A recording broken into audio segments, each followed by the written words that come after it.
with Purpose. I'm your host, Abiza Rashid. Let's dive into bold conversations, life experiences, and grow from stuck to unstoppable.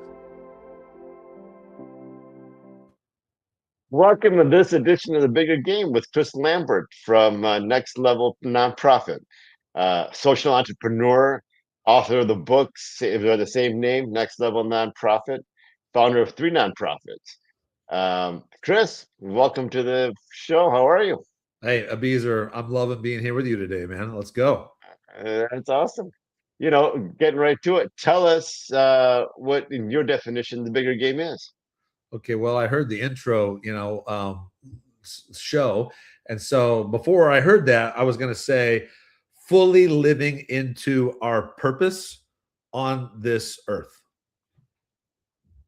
That's excellent. So, as we look at your background and like your history, and we look at living into our purpose, human ingenuity, right? Take us on this path a little bit. You're not even from Detroit or Michigan, right? One of No. your nonprofits that you've now, I'll let you explain it a little bit, but Life Remodeled, right? Maybe speak to that a little bit. It was based in Detroit. You're not even from here. Maybe speak to that, its origins, your thoughts, how we got there in the context of human ingenuity and purpose. That would be great, I think. Okay, so I was born and raised in a very small town in northern Indiana. And when I say small town, I mean we didn't have a 4-way stoplight until I was in middle school. So thinking that one day I would be doing urban neighborhood revitalization, those were 3 words I never heard in succession my entire upbringing. But a thumbnail sketch of my life trajectory that led me to where I am now is I studied business at Indiana University. My plan was to then go to law school and become a real estate developer. And I ended up having this radical spiritual encounter that took me down a completely different journey. And I think it goes back to what we just talked about earlier. The purpose of your show is, from my understanding, living in, discovering your purpose and maximizing experiencing that and living that out on this earth. And so that spiritual journey led me to cancel law school, study seminary, become a pastor, move to Africa for 9 months, start a church in Detroit, then start a nonprofit in Detroit called Life Remodeled that you mentioned, and then start a nonprofit that's set out to build capacity in nonprofits all over the world. To talk about Life Remodeled in particular that you brought up, so I always like to start with why. Like, why does an organization exist? And the reason why I created Life Remodeled with some amazing people is because we all believe Detroit residents have all the talent they need, but many don't have access to all the opportunities they need to thrive. Therefore, in response to that reality, what Life Remodeled does is repurpose large vacant school buildings into one-stop hubs of opportunity for community thriving. And then the organization fills these buildings with the best and brightest nonprofits that are moving the needle in the specific ways community members have requested. And they help these organizations collaborate to achieve outcomes and impact that no single organization could have ever achieved alone. And so I led that organization from its founding in 2010 all the way up until April of last year. And then I transitioned to the work that you mentioned earlier of Next Level Nonprofit. So you tell me where you want to go. Life purpose, human ingenuity, going from this small town where there was no stoplight to now taking on a large swath of Detroit and this, taking a building and then turning it into a community hub like you talked about. How does one do that? Yeah, so I'll go back to like where the organizational why Like aligned what's with. what's the nugget in that would drive someone to do that, right? That's I guess underneath the why. What Yeah, really drove you? you know, What did you my personal why is what led for me to be so passionate about that organizational why. And my personal why was shaped significantly while living in Africa for 9 months and experiencing living in a mud hut in a village that had no running water and just significant what we would call as Westerners lack of access to opportunity.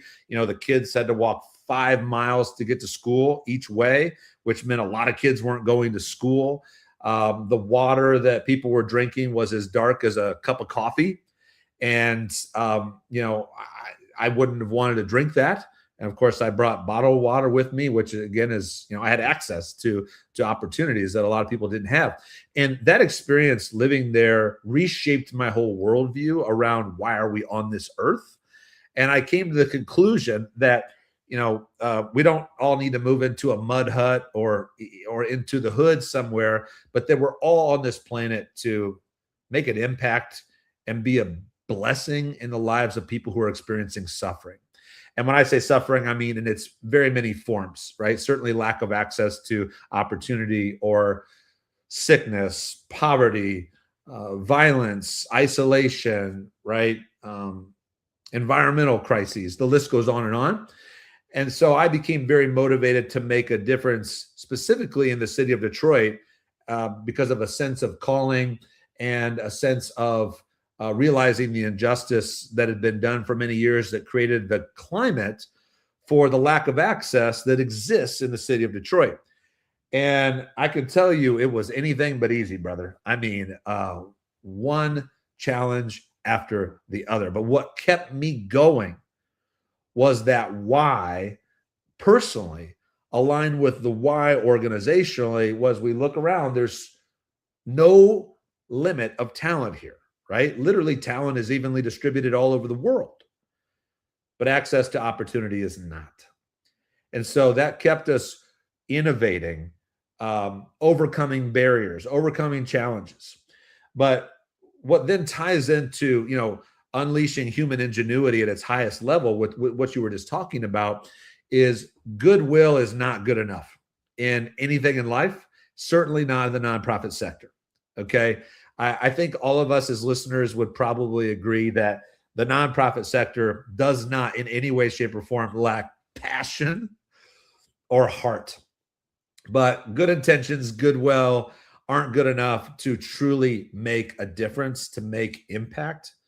And I became a very big believer that who is more important than how when it comes to solving the world's greatest challenges.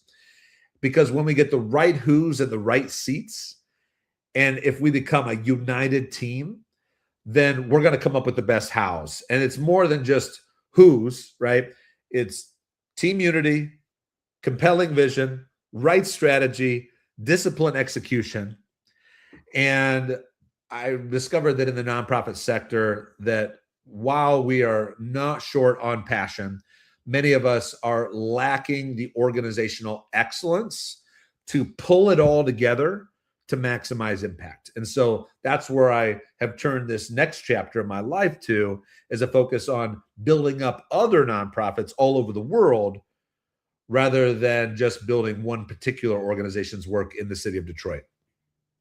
There's a saying, right? The road to hell is paved in good intentions. Good intentions is not enough, right? I think you got to have intentions and action, and of course the right people to do those actions. So I think that's phenomenal, right? Like the combination of intention, your purpose, why, that whole nut combined with purposeful action. I think even outside the nonprofit world, anybody running a business, running a home, running anything, doing any kind of hobby, whatever it might be, right? How many times do we say someday, somehow, I will, right? And I look at my calendar and there's no someday on that calendar, right? So I love that we got to put it into action. That's fantastic.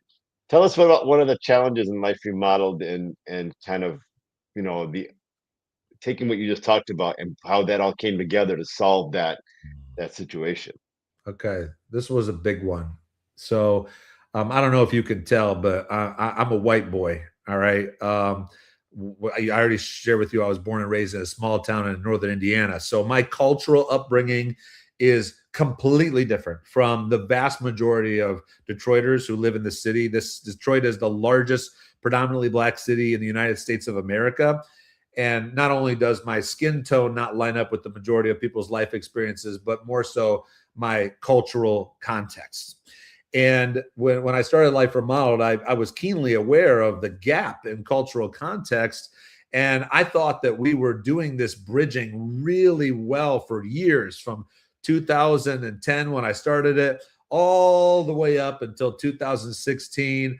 You know, being someone who's lived in cross-cultural contexts, I thought I understood racial dynamics and power dynamics, and we were all getting along. And then the rug was ripped out from under me in 2017. And the story is this. We had just acquired a vacant school building in Detroit for $1 a year for 50 years. And we negotiated this deal with Detroit Public Schools when they actually came to us and offered us this opportunity. And we said yes. The problem with this scenario is we weren't supposed to talk about the details of the acquisition of the property publicly until the deal was done. But we were engaging the community with this idea about repurposing the school. And so we were forthright about repurposing the school, and things were going great where residents said, I like this idea. Residents were weighing in on what they wanted done with the building and what kind of opportunities they wanted. But all hell broke loose when we announced the first week of January in 2017 that we'd acquired the building for $1 a year for 50 years. Many people became furious. People said things like, I lost my house. And how did this white dude get this building for $1? And fears of gentrification became very prominent. And what other property is this white guy going to come into the neighborhood and take up? Now, I kind of say that tongue in cheek because the reality is, in a nonprofit, I didn't own anything, right? You can't be an owner in a nonprofit. And so we didn't even, as an organization, own the property. We were leasing it, but for $1 a year. And what really shocked me was those community responses, and they got pretty significant. We had a community meeting in January where 250 people showed up, and there was a lot of yelling and screaming and crying. And then we were just listening, right? I didn't get on the mic one time. I just listened to people expressing their perspectives. And then we had a community meeting the next week where the next month, where I thought we were going to bring it all back together, because I'd had these wonderful conversations with people one-on-one about their vision, listening to them. And I'd put together a slide deck that I'd been sharing with people one-on-one based on what I've been hearing were their visions for success with this property. And every time I'd share it one-on-one, it would go really well. So I figured this is going to be great. We're going to pull it all back together. We're going to lock arms, and it's going to be fantastic. All right. I get up on the stage. Again, there's about 250 people at another community meeting. This is, I think, February of 2017. And as soon as I put my first slide on the screen, about somewhere around 30 to 40% or so of the people in the room literally picked up their chairs and turned them around the other way because they decided they weren't going to listen to this propaganda. So I'd never experienced something like that. And yet I'm a very tenacious person who just says, hey, we'll go roll with it, whatever's going on. And I knew there was a number of people that came to that meeting just for the purpose of disrupting it. And so I wasn't going to let that disrupt what people who came to actually hear the vision wanted to hear. So I kept going. I get to my second slide. Someone starts yelling. Someone starts screaming. Then another person starts yelling and screaming, and it's getting louder. And all of a sudden, it takes a really drastic turn. A woman who I'd never met in the front, who was sitting in the front row, she gets up, she comes up to me, and she tries to grab the microphone out of my hand. Now, she's not like trying to rip it out, but she's got a firm grip on it. She's trying to take it out. And what do? I just ignore that that's happening. And I keep going on with the slide deck. And somehow in my mind, I'm thinking, I'm going to focus on people who came to hear what was being said. Well, it gets really bad when a woman stands up and she yells, where are all the black men in the room, stopping that white mother effer from assaulting the Honorable Councilwoman Joanne Watson? Now, I don't know if you know that name, Abizer, but Joanne Watson, God rest her soul, who's now deceased, was a pillar in Detroit politics and Detroit neighborhoods for many years. She was a former city council person, a wonderful human being with a great reputation. I'd heard her name, but I'd never met her, so I didn't know that was her. Now, all of a sudden, I realize I've just been accused of assault of a pillar in the community, and all the blood drains from my face down to my toes, and I have no idea what to do. I look over at a man named Dewan Dandridge, who had just joined our team, who is a person I looked up to and to this day as one of my heroes because he's an incredible bridge builder. He's an African American man born and raised in Detroit who's very well versed at building bridges across political, racial, socioeconomic differences. And I said, Dewan, what do I do? He says, sit down. He grabbed the mic. He then gave the mic to Joanne Watson. And for about 2 more hours, people voiced their fears, their pains, their concerns around gentrification. And where this story, takes a real, gets really low for me personally, is this was the first time in my life I was ready to quit a project. And right after the meeting, Dewan comes up to me and he says, okay, how do you feel? I said, well, I think we need to hang it up. I think we just need to move on. This is over. And he goes, I'm going to tell you 2 things. First of all, tonight you were being hazed. People wanted to see how you were going to react. And that gave me a little bit of life. I said, oh, really? I was in a fraternity and I went through a lot of hazing. I could do hazing as long as there's a light at the end of the tunnel. But the next thing he said was catalytic in sending me down a journey of growth. He said, tonight you came here with something important to say and you had your voice taken away. And I said, yeah, exactly. He said, the reality is many of the people in this room tonight experience that on a regular basis. That was life-changing.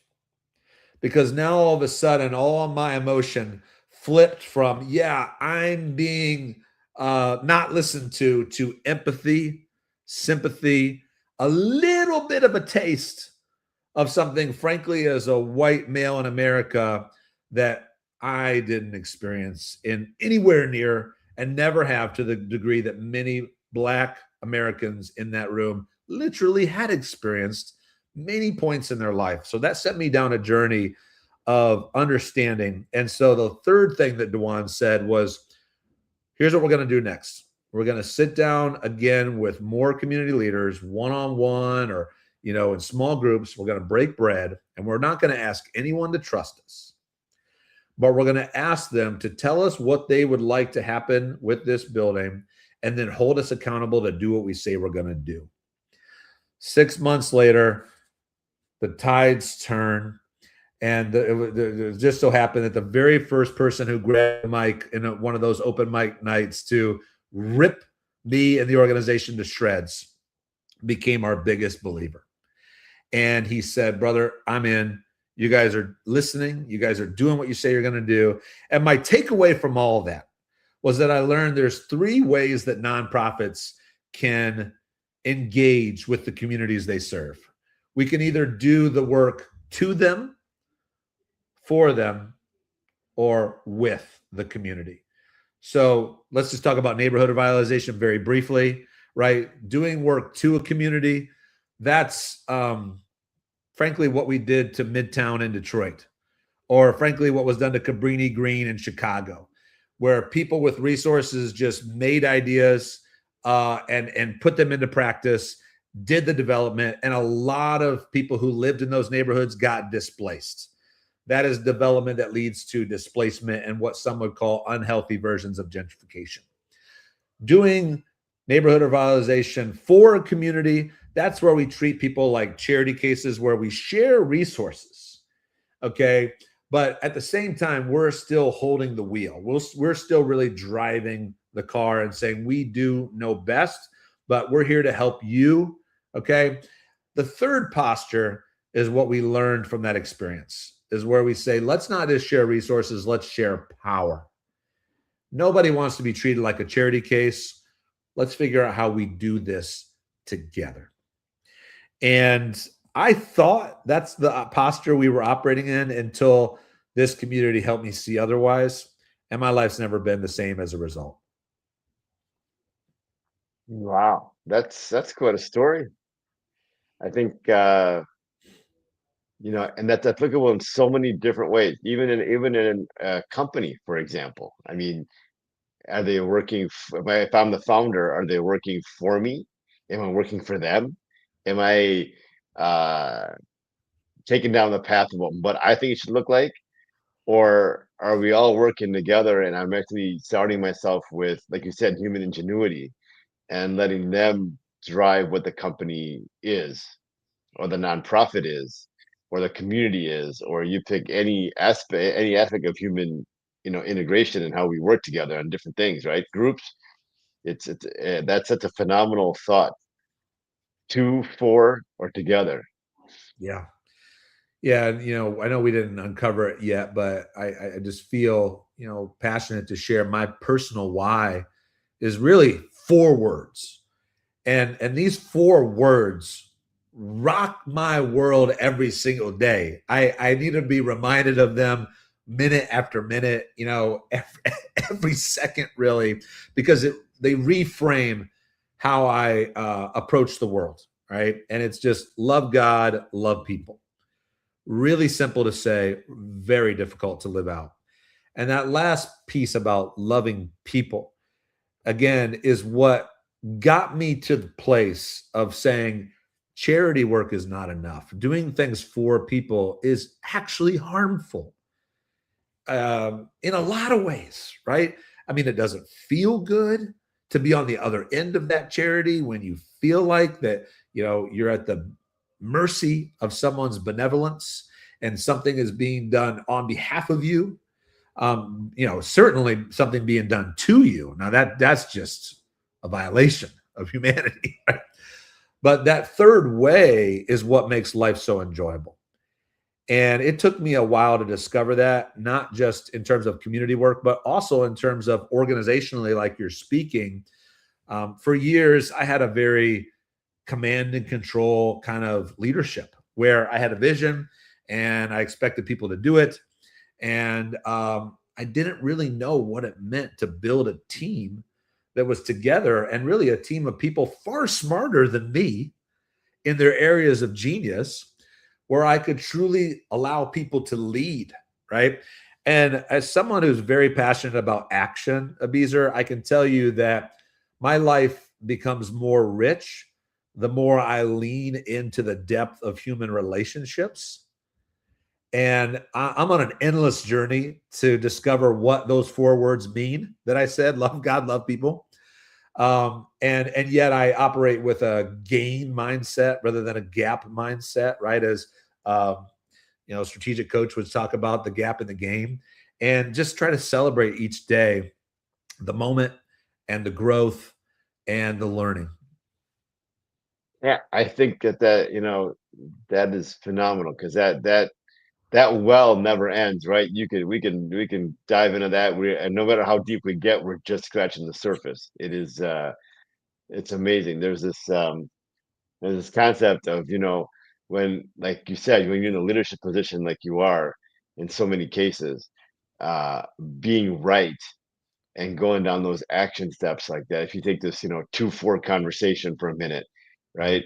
And just being right and having the power to be right, because I'm a founder, because I'm a boss, because I'm in whatever position that allows me to do that, Yeah. versus being kind, right? In the moment when I can be right about something and I had the power to be right and just smother people or do whatever I want because I have that position, founder, leader, whatever, right? But I choose to be kind instead.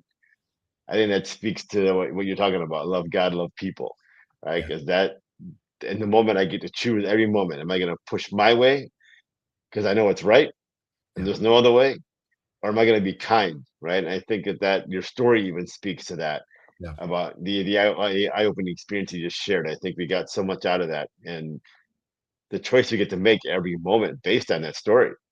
Mm.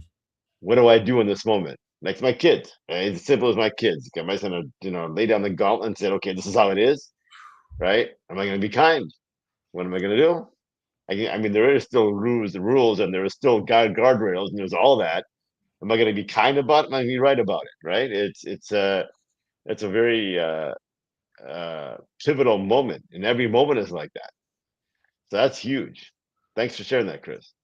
Well, thank you, So brother. you did all this for a number of years, focused on one nonprofit, and it looks like now next level nonprofit, you've taken that same perspective and look to broaden it out and support as many nonprofits as you can to bring this type of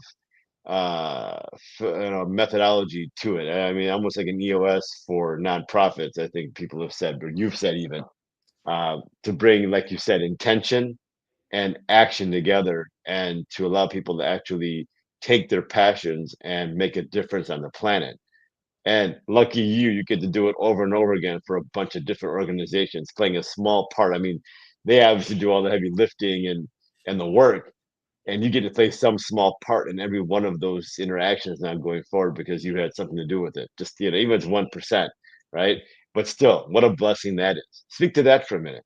Yeah, I want to speak to the EOS for nonprofits also for a second, because for those of us who are familiar with EOS, I just want to point out that that's like saying McDonald's or Walmart, right? EOS is a brand. There are many different business operating systems. And so I wouldn't call ours EOS for nonprofits because, again, it's a totally separate endeavor. But what we created is the first and only organizational operating system that's nationwide and now global and designed solely for nonprofits by a nonprofit, right? And so what I was trying to do for years was convince nonprofits to implement EOS, which I love. And for those who don't know what that is, it stands for Entrepreneurial Operating System. It's not a software, but it's how we do everything from attract talent, retain talent, develop talent, create team unity, cast vision, strategic planning, execution, right? It's the most important things of an organization distilled into simple practices that are very easy to understand, but anything but easy to implement. And I tried to convince nonprofits to implement that business operating system, literally hundreds, but not one took me up on it. And I listened to why. And the reasons why were, one, because of the cost was not accessible. And two, because of the business language was exclusive to the business world. It wasn't designed for nonprofit context.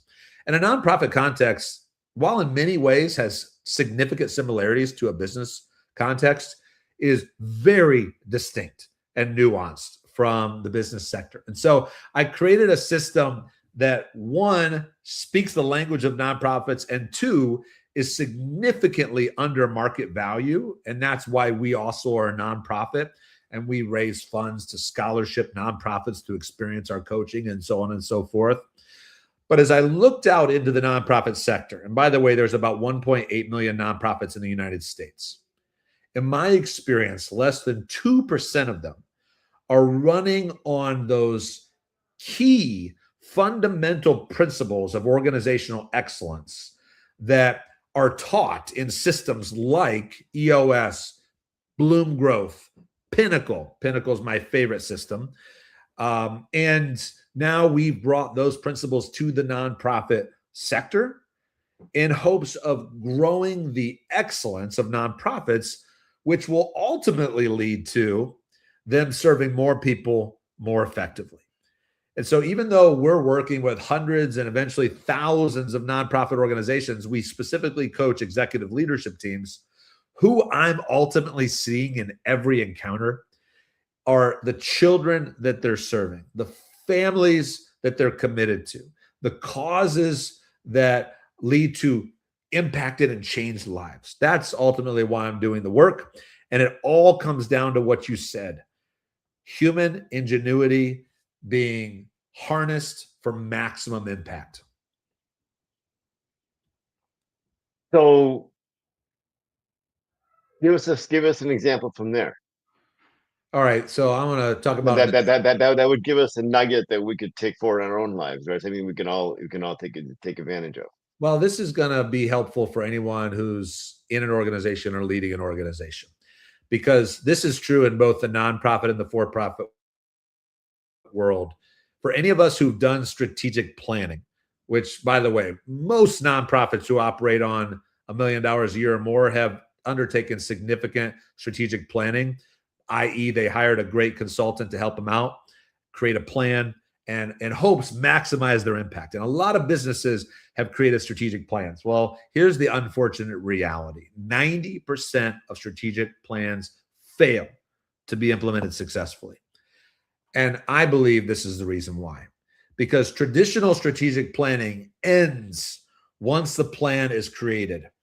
Sometimes it also focuses on strategic execution, but it almost never focuses on the most important component of all, which is right people, right seats, and team unity. Back to what we talked about earlier: who is more important than how?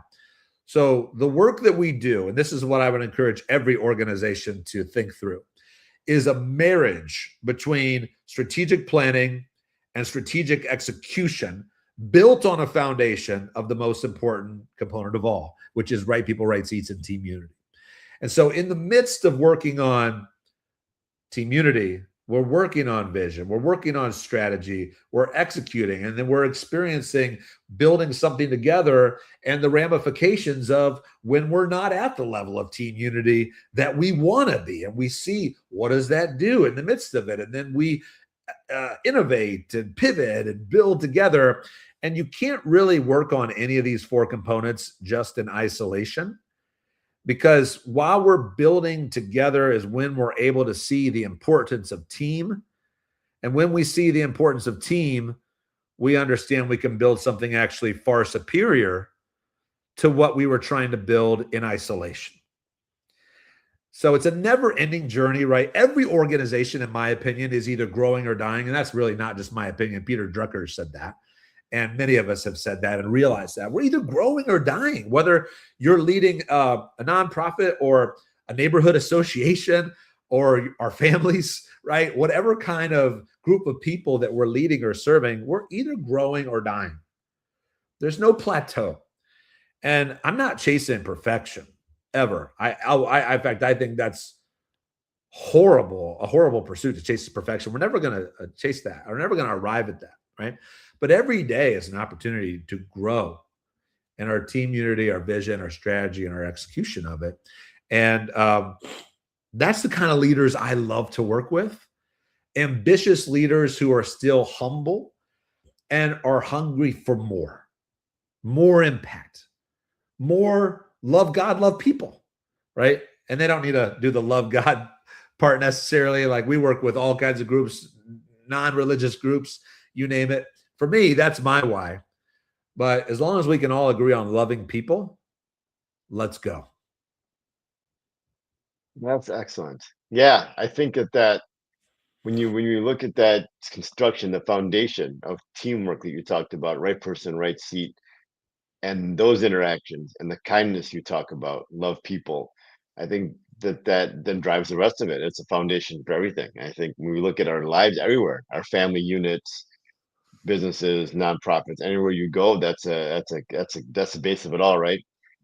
The American family was that was the basis of it. Having one meal together every day, right? Right people, right seats, having teamwork, having a great conversation, all of that, right? I think I think you've captured one of the founding. I mean, if I can be so bold, as a founding, one of the founding pieces of America, right? Was that togetherness. I think we all brought that from one of the pieces we brought over when we all came over, right? That was one piece we all shared.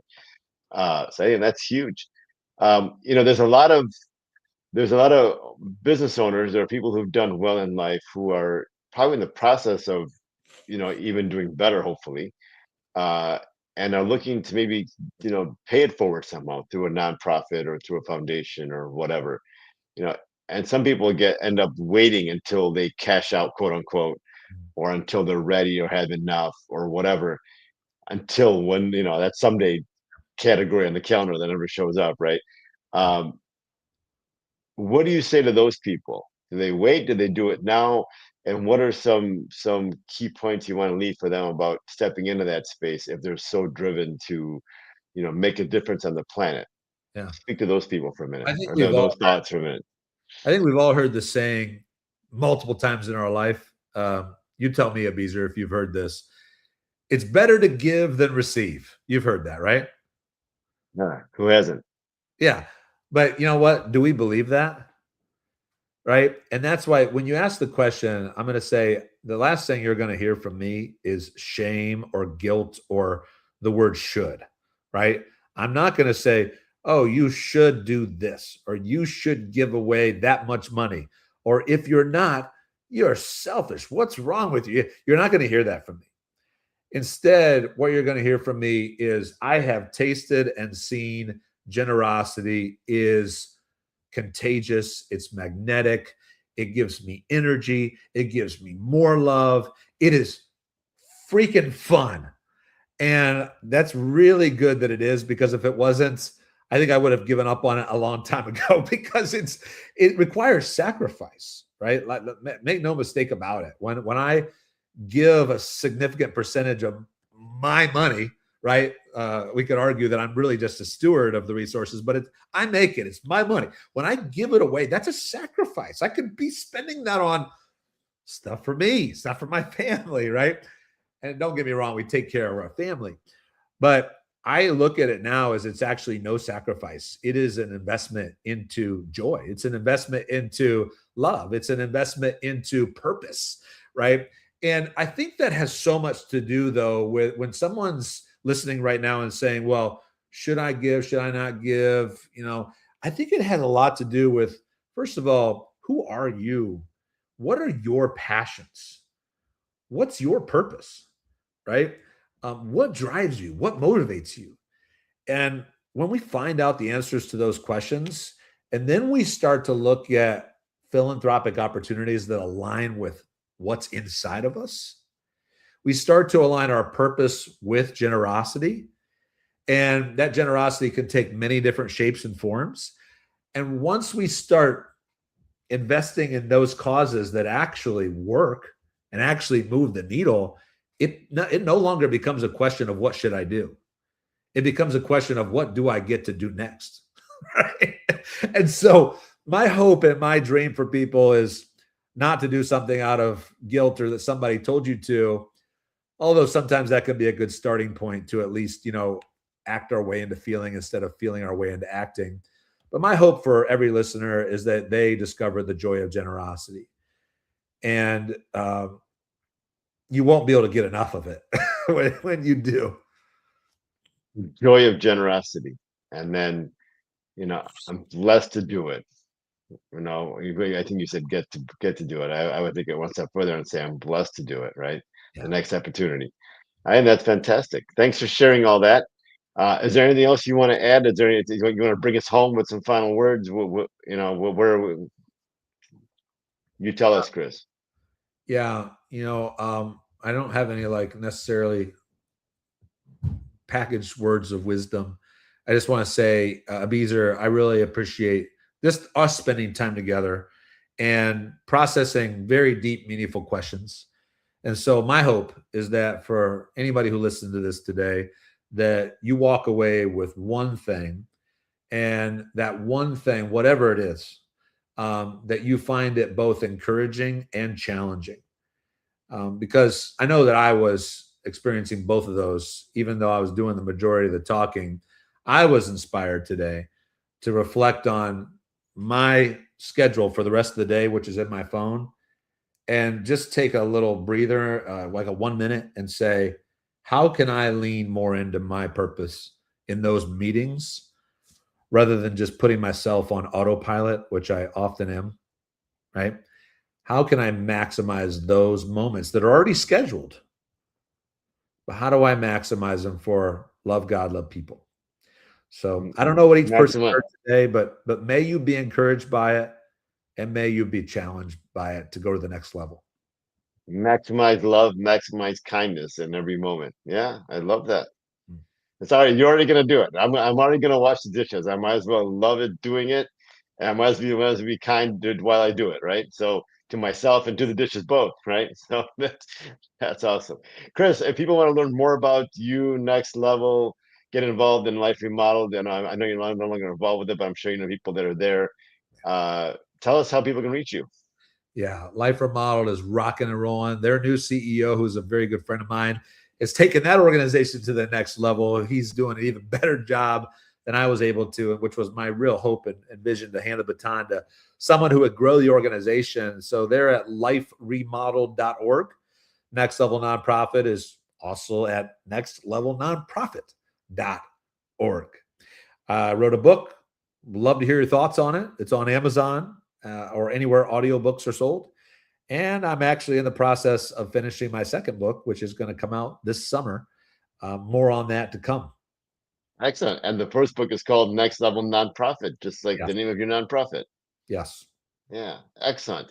Thanks so much for being here, Chris. I really appreciate you taking the time to share your thoughts with us today. Really meaningful stuff. Thank you. Thank you, brother.